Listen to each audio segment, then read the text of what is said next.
kumbukumbu yangu ni kwamba usiku wa manane wa tarehe 9 Disemba 1961 bendera ya Uingereza ilishushwa na bendera mpya ya Tanganyika ilipandishwa kwenye uwanja wa kumbukumbu ya King George wa 6 hapo Lindi. Sasa uwanja unaitwa uwanja wa Ilulu. Hamasa ya uhuru iliweza kuonekana miongoni mwa wakazi wa Lindi. Shindano la mahali palipopambwa vizuri zaidi mjini ilikuwa imetangazwa. Msikiti wa Ithnashi ndio ulipata zawadi ya kwanza ya shilingi 1000. Nakumbuka maandalizi yaliyofanywa na watu wa kujitolea. Mlango wa mbele wa msikiti ulifunikwa na ramani kubwa ya Tanganyika iliyotengenezwa kwa dari zilizopakwa rangi ya kijani kibichi. Mpaka kwenye ramani uliundwa na balbu za tochi. Nilikuwa mtoto, nilikumbuka nikitazama juu wakati mwenzetu marehemu Mohsin Banura akiwa amesimama kwenye ngazi alipokuwa akirekebisha balbu za tochi kwenye mashimo madogo madogo.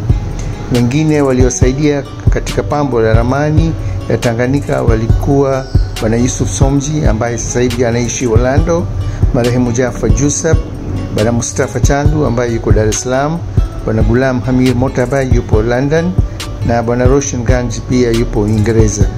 Zawadi ya pili ilienda kwa nyumba iliyo mkabala na yetu, wakwe zangu wa baadaye, yani Rashid Versi, ambao walitumia mti wa Christmas kupamba nyumba yao. Nakumbuka maandalizi ya kupamba nyumba yetu kwa ajili ya sherehe hiyo ya uhuru. Nyumbani kwetu nilimuona shangazi yangu akikata vipande vya nguo nyeusi, njano na kijani katika vipande vidogo ya pembe tatu. Kisha alikuwa anakaa kwenye cherehani yake akiunganisha kingo za vipande ya nguo.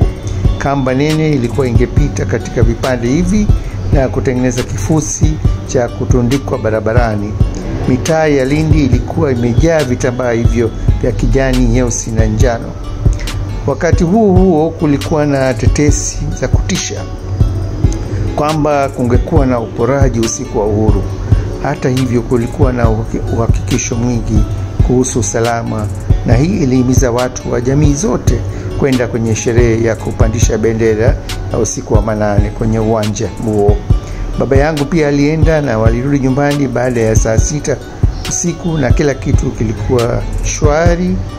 Katika tukio la baadaye naweza kumbuka jinsi wakili Bwana MG Pardan akihutubia mkutano kwenye msikiti yetu akiwataka watu kukana uraia wao wa Uingereza na kuchukua uraia wa Tanganyika. Hii ni kumbukumbu yangu ya siku ya uhuru 1961.